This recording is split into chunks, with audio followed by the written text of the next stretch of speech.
নির্বাচনটাকে কোনো মতে ডিলে করে দেওয়া অথবা বন্ধ করে দেওয়া, এগুলো একটা মহল করছে। এখানে পতিত যে ফ্যাসিস্ট সরকার, এরা ভারতে বসে একটা বিরাট একটা ষড়যন্ত্র করছে। বিগত ফ্যাসিস্ট সরকারের আমলে একটা নির্বাচনও হয়নি এবং মানুষ ভোট দিতে পারেনি।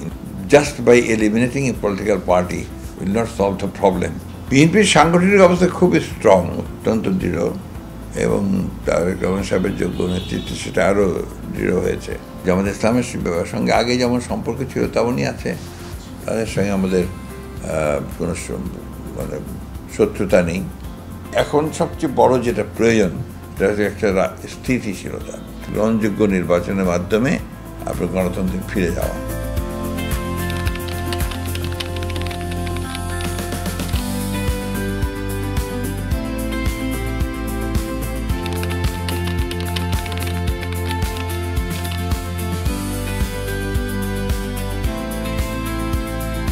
খুব উদ্বেগজনক এই জন্যে যে আমরা একটা দীর্ঘ 15 বছরের একটা ফ্যাসিস্ট শাসনের পরে একটা মুক্তি পেয়েছিলাম এবং একটা সুযোগ পেয়েছিলাম আমাদের রাষ্ট্রকে আবার একটা গণতান্ত্রিক ধারায় ফিরিয়ে নিয়ে আসা এবং একটা নতুন করে বাংলাদেশকে নির্মাণ করবার, একটা বাংলাদেশি জাতি নির্মাণ করবার একটা সুযোগ সৃষ্টি হয়েছিল।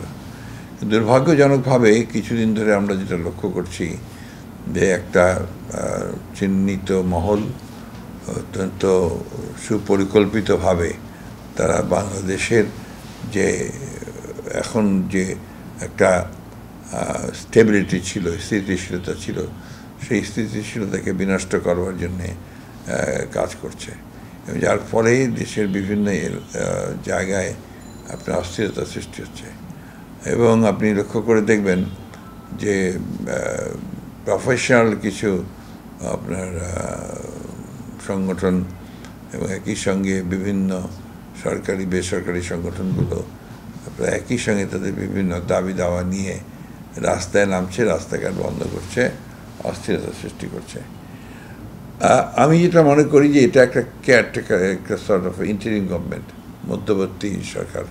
এর মূল দায়িত্বটা হচ্ছে একটা নির্বাচন অনুষ্ঠান করে, সুষ্ঠু অবাধ গ্রহণযোগ্য নির্বাচন অনুষ্ঠান করে রাজনৈতিক দলের হাতে ক্ষমতাকে দিয়ে দেওয়া এবং রাজনৈতিকভাবে দেশ শাসন করবার সুযোগ সৃষ্টি করে দেওয়া। এই জায়গাতেই সমস্যাটা হয়েছে আপনার দুর্ভাগ্যজনকভাবে একটা লেংদি টাইম নিয়ে নেওয়াতে এইটা সমস্যাটা আরও বেড়েছে। একটা ভালো কাজ হয়েছে যেটা, যে আমরা যে কথাগুলো আগে বলেছিলাম সংস্কারের কথা, আপনার 2016 বলেছিলাম, 2022-এও বলেছি, সেই ব্যাপারে তারা উদ্যোগ নিয়েছে এবং তারা 6টা কমিশন তৈরি করেছিল। তার মধ্যে এই আলোচনাগুলো সমস্ত রাজনৈতিক দলগুলোর সঙ্গে তারা কমপ্লিট করেছে। এখন কিছু কিছু বিষয়ে সমস্যা আছে, কিছু কিছু বিষয়ে মতের মিল হয়নি, সেগুলো আগামী পার্লামেন্টে আপনার সেগুলো নিয়ে আলোচনা করে ব্যবস্থা নেওয়া যেতে পারে। ব্যাপার হচ্ছে যে এখন সবচেয়ে বড় যেটা প্রয়োজন সেটা হচ্ছে একটা স্থিতিশীলতা এবং একই সঙ্গে আপনার একটা গ্রহণযোগ্য নির্বাচনের মাধ্যমে আপনার গণতন্ত্রে ফিরে যাওয়া। সেই জায়গাগুলোই সমস্যা তৈরি হচ্ছে। সেই কারণেই আমরা উদ্বিগ্ন, বিশেষ করে গত 2-1 দিন ধরে যে ঘটনা ঘটেছে, এটা উদ্বিগ্ন না হয়ে পারা যায় না।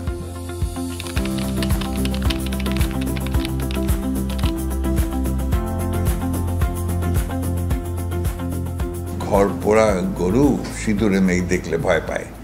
বাংলাদেশে বিগত ফ্যাসিস্ট সরকারের আমলে একটা নির্বাচনও হয়নি এবং মানুষ ভোট দিতে পারেনি। নির্বাচনের তথাকথিত নামে ঘোষণা হয়েছে, কিন্তু কেউ ভোট দিতে পারেনি। এটা গেল 1 নম্বর। 2 নম্বর হচ্ছে সরকার প্রথম দিকে যেরকম একটা আপনার পরিষ্কারভাবে কিছু বলেনি, এখন তারা অলরেডি নির্বাচন ট্র্যাকে উঠে গেছে।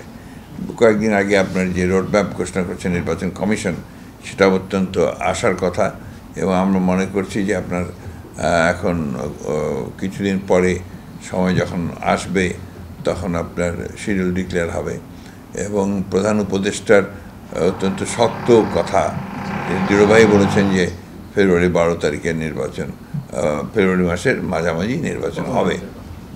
এটা খুব স্পষ্ট করে বলছেন। এবং আমরা যতজন আপনার উপদেষ্টার সঙ্গে কথা বলছি অফিসিয়ালি আনঅফিসিয়ালি সবখানে থেকে কিন্তু একই মতামত পাচ্ছি। সুতরাং এটাকে আপনার বিপন্ন করা, ব্যাহত করা, এটা নির্বাচনটাকে কোনো মতে ডিলে করে দেওয়া অথবা বন্ধ করে দেওয়া অথবা আরও গভীর কোনো সমস্যার সৃষ্টি করা, এগুলো একটা মহল করছে। মহল তো আমরা বুঝি আপনার যে এখানে পতিত যে ফ্যাসিস্ট সরকার শক্তি, এরা ভারতে বসে একটা বিরাট একটা ষড়যন্ত্র করছে এবং সেই ষড়যন্ত্রের অংশ হিসেবে এখানে আপনার এটাকে তারা করছে। এখন জেনে না জেনে আমাদেরও কিছু দুর্ভাগ্যজনকভাবে কয়েকটি রাজনৈতিক শক্তি তারা এটার সঙ্গে কোলাবোরেট করছে, যেটা দলের জন্য ভালো, দেশের জন্য কোনো মতেই ভালো হচ্ছে না। আমি খুব বিস্মিত হচ্ছি যে আমি যখন দেখি যে কয়েকটি দায়িত্বশীল রাজনৈতিক দল তারা যখন আপনার এইভাবে কথা বলে, তখন আমরা খুবই উদ্বিগ্ন হয়ে পড়ি।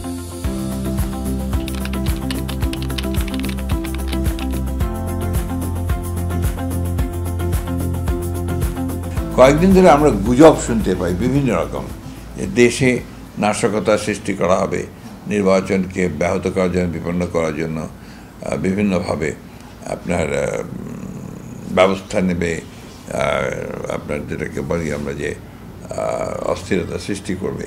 এটা আপনার কোনো মতেই হতে দেওয়া যাবে না এবং এখান থেকে সমস্ত সংশ্লিষ্ট সকল শক্তিকে আমি এই ধরনের বিষয়গুলো সম্পর্কে সতর্ক থাকার জন্য আহ্বান জানাবো এবং দেশে গণতন্ত্র যেন আবার বিপন্ন না হয় সে ব্যাপারে সবাইকে সতর্ক থাকার জন্য আমি আহ্বান জানাবো।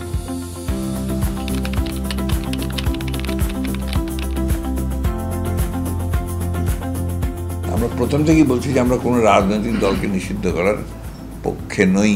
এই জন্যে যেটা সিদ্ধান্তটা নেবে জনগণ। তার অর্থই না যে কোনো রাজনৈতিক দল যদি আপনার নিষিদ্ধ হওয়ার যোগ্য হয় তাকে নিষিদ্ধ করা যাবে না, কিন্তু এর সিদ্ধান্তটা নেবে জনগণ এবং সরকার আছে। সরকার সঠিক তদন্ত করে, আইন আদালত আছে, তাদের তদন্ত করে আইনি আপনার ব্যবস্থা তারা নিতে পারবে সবসময়ই। সুতরাং এটা আমার কাছে মনে হয় just by eliminating a political party will not solve the problem. মানে এইভাবে আপনি কয়টা দলকে নিষিদ্ধ করবেন?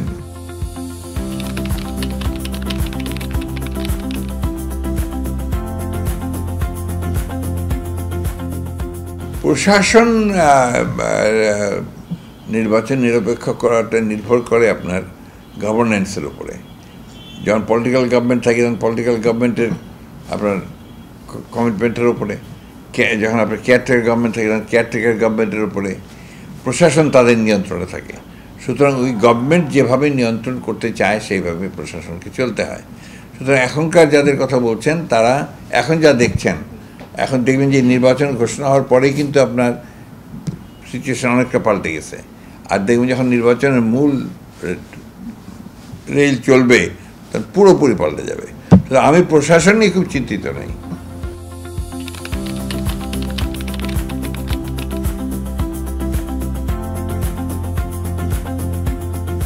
আমি তো মনে করি যে নির্বাচন কমিশনের যিনি চেয়ারম্যান আছেন তিনি একজন অত্যন্ত যোগ্য এবং নিরপেক্ষ লোক, এবং যারা আপনার সদস্য আছেন তারাও যোগ্য লোক। বিশেষ করে আপনার যিনি এখন নির্বাচন কমিশনের সচিব আছেন তিনি তো পরীক্ষিত সত্য লোক, সক্ষম যোগ্য লোক। তো আমি অত্যন্ত আশাবাদী।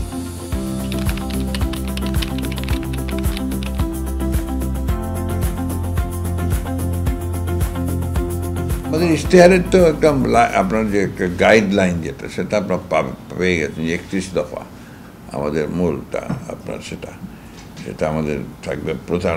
ওটাকেই যে আমরা আমাদের অন্যান্য বিষয়গুলোর সঙ্গে সাজিয়ে যেটা প্রয়োজন সেটাকে আরও বেশি আপনার মডিফাই করা দরকার হলে এটাকে আপনার আরও সমৃদ্ধ করা, সেই কাজগুলো করা হচ্ছে অলরেডি।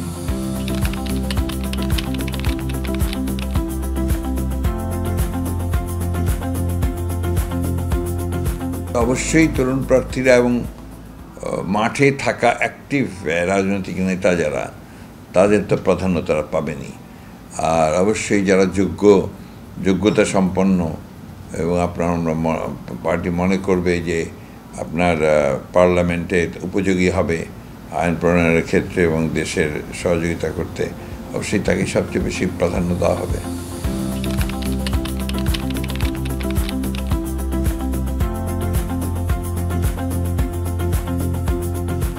এটা ডিপেন্ড করবে আপনার সম্পূর্ণ নির্বাচনের ঠিক পূর্ব মুহূর্তগুলোতে, অর্থাৎ শিডিউল ডিক্লেয়ার হওয়ার আগে।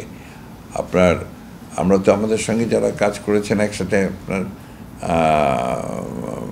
আন্দোলন যারা করেছি আমরা, আপনার যুগপৎ আন্দোলন, তাদের সঙ্গে তো আমাদের একটা নির্বাচনের পরে আন্ডারস্ট্যান্ডিংয়ের একটা কমিটমেন্ট আছে যে নির্বাচন হয়ে গেলে যদি আমরা জয়লাভ করি তাহলে তাদেরকে সঙ্গে নিয়ে আমরা সরকার গঠন করব। আর নির্বাচনের পূর্বে আমরা কোনো জোট করব কি না সেই ব্যাপারে আমাদের এখনও কোনো সিদ্ধান্ত হয়নি।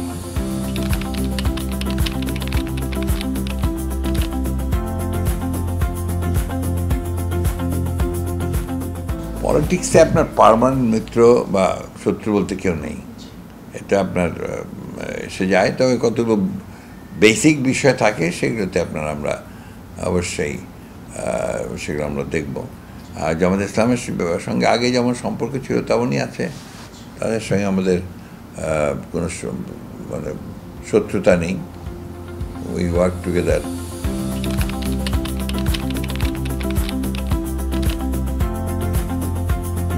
অবশ্যই না, এটা কিছুতেই মেনে নেব না।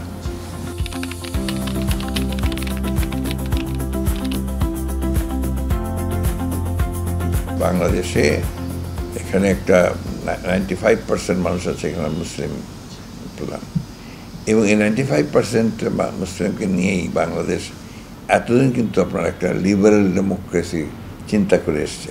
কখনো সেটাকে এস্টাবলিশ করা গেছে, কখনো যায়নি, কিন্তু কখনোই লিবারেল ডেমোক্রেসির আপনারা থেকে কেউ বাইরে আসেনি। ইদানিং আমরা কিছু কিছু দেখতে পাই যে জোর করে চাপিয়ে দেওয়ার কথা বলা, এই আপনার অন্যের মতকে সহ্য করতে না পারা, মব তৈরি করে সেটাকে আক্রমণ করা, অফিস আক্রমণ করা, পুড়িয়ে দেওয়া, কারো কোনো পত্রিকা অফিসে আক্রমণ করা, এই বিষয়গুলো তো আপনার কখনোই গ্রহণযোগ্য হতে পারে না। সুতরাং liberal democracy is the only answer and there is no way out. সুতরাং আমরা ওই জায়গায় অত্যন্ত দৃঢ়ভাবে অবস্থান করছি এবং আমরা সেটাই ইমপ্লিমেন্ট করার জন্য কাজ করব।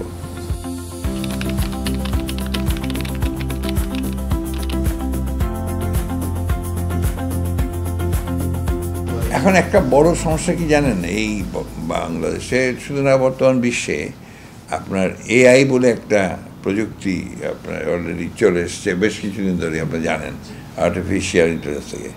এটা একটা বড় ভূমিকা রাখছে, সোশ্যাল মিডিয়া একটা বড় ভূমিকা রাখছে।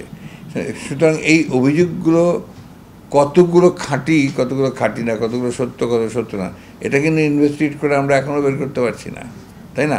তো যেগুলো আমরা দেখতে পাচ্ছি, আমরা প্রমাণ পাচ্ছি, সাথে সাথে আমরা তার বিরুদ্ধে ব্যবস্থা নিচ্ছি। সুতরাং ঢালাওভাবে বিএনপির নেতাকর্মীদেরকে অভিযুক্ত করা এটা একেবারেই অত্যন্ত উদ্দেশ্য প্রণোদিত, বিএনপিকে মালায়ন করা হচ্ছে তার উদ্দেশ্য।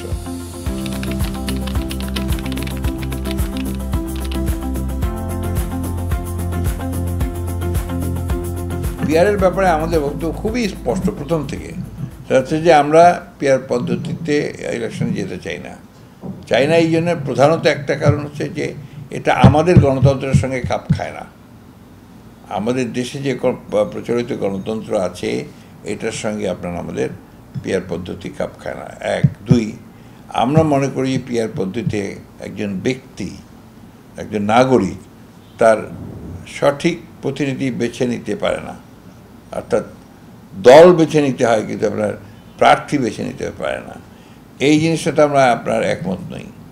তৃতীয়ত হচ্ছে যে আমরা এই ব্যাপারে কোনো নতুন এক্সপেরিমেন্ট এই মুহূর্তে করতে চাই না, এই জন্যে যে একটা ভোলাটাইল অবস্থা আছে, এই মুহূর্তে কোনো এক্সপেরিমেন্ট করতে গেলে আপনার একটা সমস্যা তৈরি হতে পারে। এই জিনিসগুলোকে সামনে রেখেই আমরা পিআর পদ্ধতি কোনো মতেই মানতে রাজি না। কারণ আমাদের যে অভিজ্ঞতা, নেপালে ঘন ঘন আপনার সরকার পরিবর্তন হচ্ছে। এই পাকিস্তানের প্রথম দিকে আপনার পিআর পদ্ধতি ছিল আপার হাউসে, ওখানে আপনার 7বার 8বার করে আপনার পরিবর্তন হয়েছে। সুতরাং Bangladesh cannot afford at this stage আপনার ইনস্টেবিলিটি এফোর্ড করতে পারে না। আপনাকে যে গভর্নমেন্ট হবে তাকে শক্তভাবে স্টেবল হয়ে চালানোর জন্য সুযোগ তৈরি করে দিতে হবে।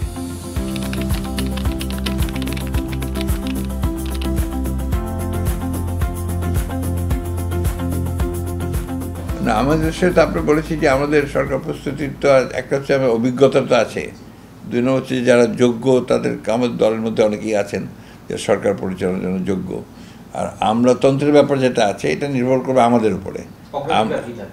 অগ্রাধিকার থাকবে আমাদের প্রথম আমরা 31 দফা যেটা দিয়েছি তার মধ্যে সবচেয়ে বড় অগ্রাধিকার হচ্ছে আমাদের আপনার কর্মসংস্থান সৃষ্টি করার জন্য উপযুক্ত ব্যবস্থা গ্রহণ করা, অর্থাৎ আপনার কর্মসংস্থানের বিষয়গুলো, শিল্প, আপনার কৃষি, এই বিষয়গুলোতে আপনার ইনভেস্ট করা আরও বেশি করে, যাতে আমরা কর্মসংস্থান সৃষ্টি করতে পারি।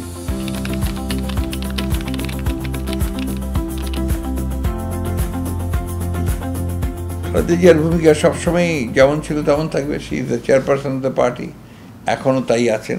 তিনি অসুস্থ বলে আমাদের ভারপ্রাপ্ত চেয়ারম্যান তারেক রহমান সাহেব সেই দায়িত্ব পালন করছেন এবং অত্যন্ত যোগ্যতার সাথে পালন করছেন।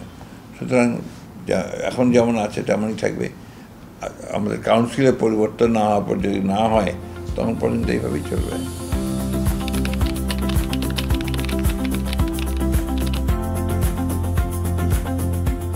এটা তো আমি আপনাকে ওইভাবে অবশ্যই বলতে পারেন, আমিও বলতে পারি। ইট ডিপেন্ডস যে ম্যাডাম জিয়া কীরকম অবস্থা থাকে, শরীর কেমন না থাকে। ওনার বর্তমানে তো তারেক জিয়া আপনার অবশ্যই প্রধানমন্ত্রী হবেন।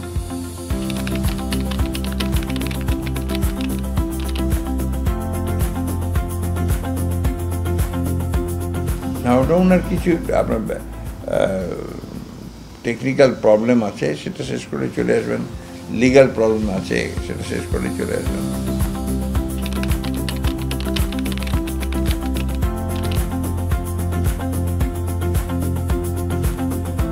বিএনপির সাংগঠনিক অবস্থা খুব স্ট্রং, অত্যন্ত দৃঢ়, এবং তারেক রহমান সাহেবের যোগ্য নেতৃত্বে সেটা আরও দৃঢ় হয়েছে। আমাদের সামনে চ্যালেঞ্জ হচ্ছে আপনার এই যে কিছু কথা মিডিয়াতে উঠছে আপনার এটাকে আপনার নিবৃত্ত করা, প্রোটেক্ট করা এবং এখান থেকে বেরিয়ে আসার চেষ্টা করা। এটা গেল 1 নম্বর। 2 নম্বর হচ্ছে বর্তমানে দেশের যে অর্থনৈতিক অবস্থা, সেই অর্থনৈতিক অবস্থাকে যদি আমরা সরকারে যেতে পারি তাহলে সেই অর্থনৈতিক অবস্থাকে আপনার সুষ্ঠুভাবে নিয়ে আসা, স্টেবল করার জন্য আমাদেরকে উপযুক্ত ব্যবস্থা গ্রহণ করতে হবে। তার জন্যে দেশের যারা আপনার প্রথিতযশা অর্থনীতিবিদ আছেন, অন্যান্য স্টেক হোল্ডার্স, ব্যবসায়ী এবং অন্যান্য স্টেক হোল্ডার্স যারা আছেন তাদের সঙ্গে আমাদেরকে আপনার মত বিনিময় করতে হবে। তাদের মতামতের ভিত্তিতেই আমরা আমাদের ব্যবস্থাগুলো গ্রহণ করব।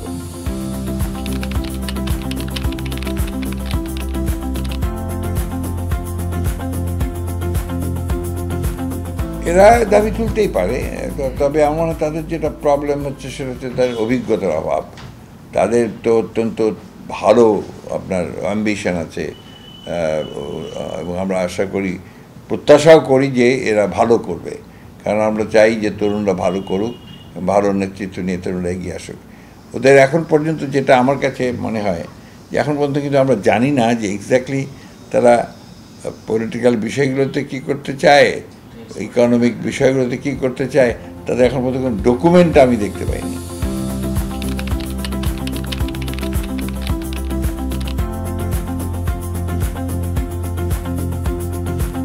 আমার মনে হয় যে এই যে দ্বিতীয় যে অভিযোগটা আপনি করলেন যে দোসররা বিএনপিতে, একজনও না, একটাও খুঁজে পাবেন না আপনি, বরঞ্চ অন্যান্য দলগুলোতে পাবেন।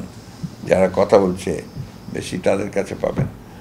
আর ফিরে আসার ব্যাপারটা তো নির্ভর করছে আপনার তাদের উপরে, তারা কতটুকু ভালোভাবে কাজ করবে, ভবিষ্যতে মানুষ তাদেরকে গ্রহণ করবে কি না, এটা ভবিষ্যতের ব্যাপার। এখনই তবে ফ্যাসিস্ট আওয়ামী লীগের ফিরে আসার কোনো সুযোগ নেই, কথাটা কিন্তু আপনি মনে রাখবেন। ফ্যাসিস্ট আওয়ামী লীগের ফিরে আসার কোনো সুযোগ নেই।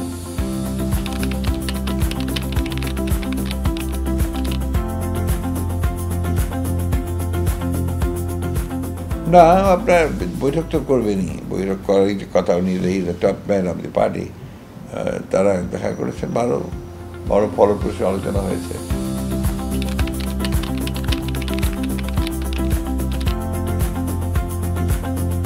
নিঃসন্দেহে আগের থেকে ভালো, এই জন্যেই যে এখন তো আমরা পুরো গণতন্ত্রের ব্যাপারটার একটা গণতান্ত্রিক আবহতের মধ্যে আছি। এর আগে তো সেটা ছিল না, বরাবরই ভালো ছিল, এখনও ভালো আছে, অবশ্যই আছে। এখনও তো আপনি বিএনপিকে, তারা মনে করে যে বিএনপি ক্ষমতায় আসবে।